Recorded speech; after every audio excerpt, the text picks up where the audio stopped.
Најновиот филм Врба на познатиот македонски филмски режисер Милчо Манчевски ќе се прикаже во Тетово во петок 13 декември од 19 часот во Центарот за култура Илјантески смок.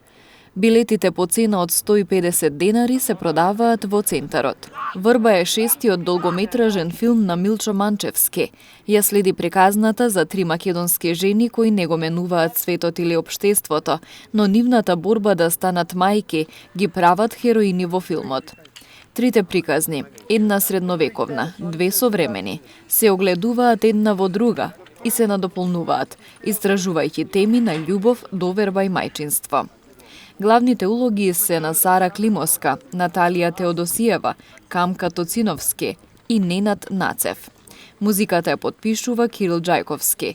Дизајнер на продукција е Дејвид Манс, директор на фотографија е Тамаш Добош, а продуцент на филмот е Јане Ќортошев. Филмот е во продукција на Банана Филм и е македонско-унгарско-белгиска копродукција со учество и на Албанија. Снимањето на филмот е на разни локации низ Македонија, меѓу кои се живописните мариовски села Штавица, Дуње и Зович, на Трескавец, Преспанскиот регион и различни локации низ Скопје.